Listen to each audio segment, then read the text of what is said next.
guys, this is Meredith from the Witty Gritty Paper Co. and today we are going to be talking about color theory. Now, color theory is one of those things that sounds kind of boring and long-winded, but it really is essential if you want to have more control with mixing your watercolors. So I'm going to start at the very basics just to make sure we're all on the same page. All right, so the first thing we're going to talk about are the primary colors, which are red, blue, and yellow. You guys are probably familiar with this. It's a pretty basic foundation of color theory. Think of them as sort of, like I said, the foundation. Think of them as the foundation of the house of color theory. So what it means to be a primary color is that these colors can't be mixed out of any other colors. So they stand alone. All other colors come from them. The next part of the color wheel are the secondary colors, which come by mixing the primaries together. So pretty simple, you know, they fit in there: orange, purple, and green. They're basically orange, purple, and green. And then there are the tertiary colors. And the tertiary colors are all the colors in between the secondaries and the primaries.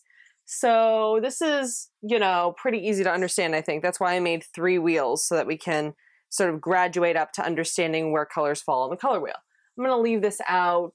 I think you guys will be able to see it. I'll leave it out for the whole exercise. So next thing we're going to talk about are classifying warm and cool colors. So let's go back to this color wheel. You're probably familiar with the terms warm and cool colors. And if you split the color wheel in half, one side of it consists of cool colors, namely purple, blue, and green, and the other side consists of warm colors, red, orange, and yellow. However, it's important to understand that every single color on the color wheel, primary, secondary, cool, warm, it doesn't matter, all of them can have a warm bias or a cool bias. So try to think of it as though no color really is pure. Like even the primary colors, there really aren't pure versions of them. When you look at them, some will be warmer. You know, you can have warmer reds, you can have cooler reds, you can have warmer blues, you can have cooler blues, and so on.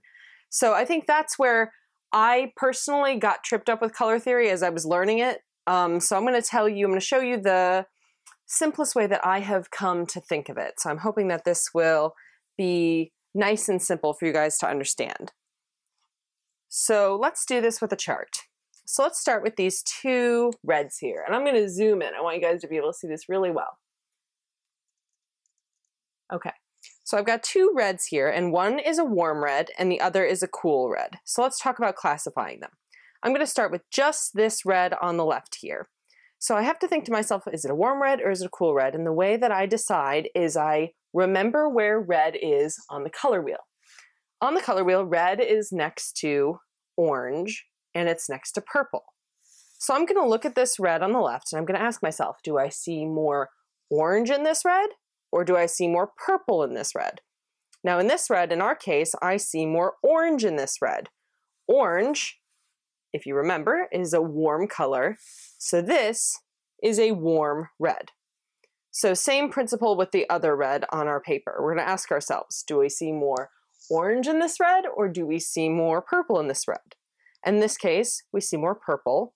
Purple is a cool color, so it's a cool red. So it's pretty basic, I think, when you think of it that way. So let's try it with a secondary color, because red's a primary, green is a secondary. So let's start with the green on the right.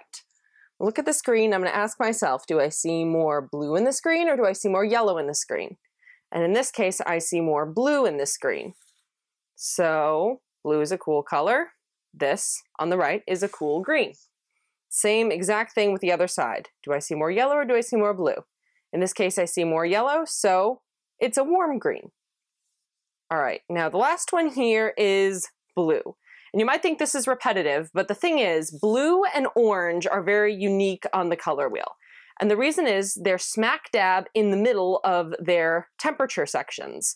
So that might sound confusing, but it's actually really simple. So basically blue is next to purple and it's next to green. Well, both purple and green are cool colors. So you might get a little confused when you try to classify it the way we've been classifying them. Same thing with orange. It's right in the middle of red and yellow, which are both warm colors. So don't get confused. The principle still stands. You just have to think a second longer. So we'll do this with blue. So I've got two blues here. I'm going to start with the one on the left. So instead of asking myself if I see more green or more purple, I've got to go a step farther. I have to ask myself, do I see more green or do I see more red in this case? Because red is the closer primary here. And in this case, I see more green. So this is a cool blue. Green is a cool color. Exact same thing with the blue on the right. Do I see more red or do I see more green? In this blue, I see more red. So red is a warm color. This is a warm blue.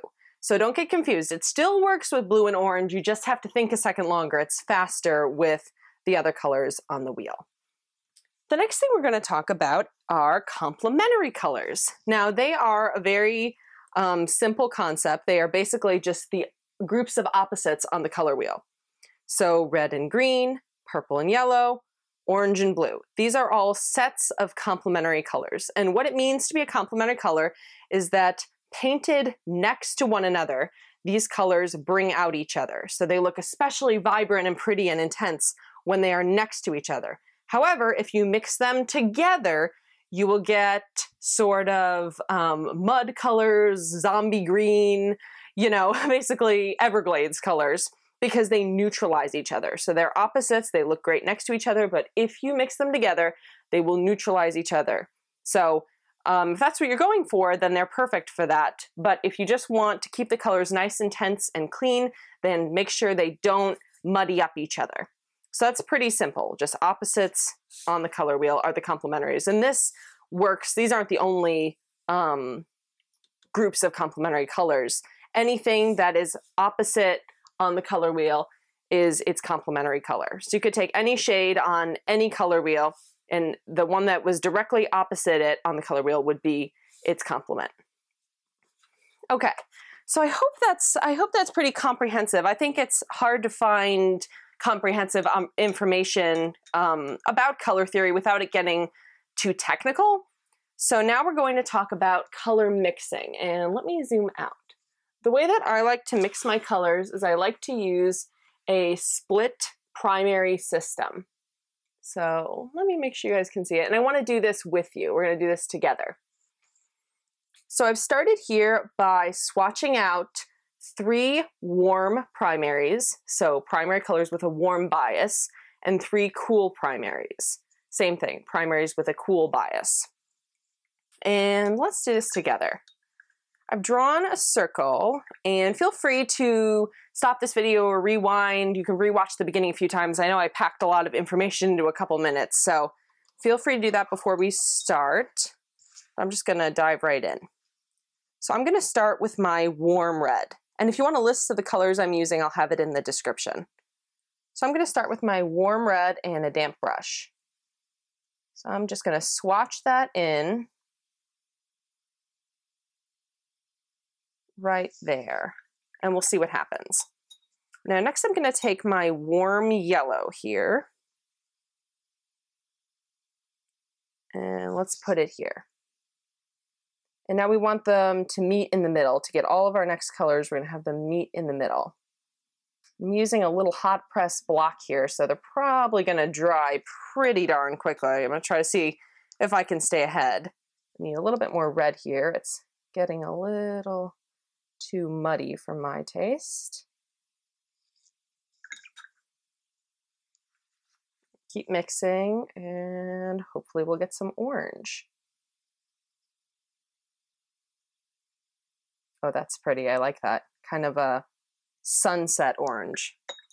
I am going to add some more yellow, though. I think it's a little too red. But you can fuss with this for ages. I just like to make sure I've got a pretty equal blend so that I can see the full spectrum of colors I can get. All right, I'm gonna leave that alone, and I'm gonna go to the opposite side where I'm gonna start with my cool red instead. We'll see what happens. So this is Alizarin Crimson is my cool red here. So make sure my brush is wet enough. I don't want it to dry on me. Just swatch that in. And for this red, I'm going to use warm blue on the other side. Well, this seems a little boring right now, but we'll get to, as the color wheel comes together, you'll see why this works well. All right, so my warm blue is Ultramarine.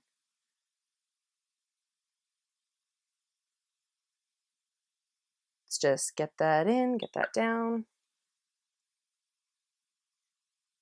I get a lot of questions about color mixing. It's probably my #1 most asked for subject in the comments section. So I'm hoping that you guys will find this tutorial, well, it's not really a tutorial, find this video, answer some of your questions. I really think that, again, a lot of people I think avoid color theory just because it sounds so boring or technical. And I think I've mentioned this before, I'm definitely not somebody who is a fan of boring technical things. So I promise I'm not, I would not teach it to you if I did not think it was important. And for me, I think it's important because of the control you get. The better you know sort of the science of your colors, the easier it is to mix them quickly. All right, I'm going to leave that alone and go down to my last section here where I'm going to use my cool blue and my cool yellow. So let me start with the yellow. That's a good tip too. If you're in the middle of a painting or exercise or whatever, if you are trying to move quickly, start with your lighter color so that you don't have to rinse your brush as much. Because if I had dipped into the blue first, I would have to really rinse thoroughly before I went into my yellow pan because I wouldn't want to muddy it up. So extra little tidbit for you there.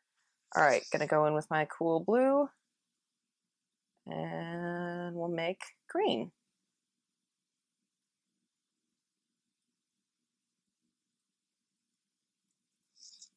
Rinse it out, add a little more blue.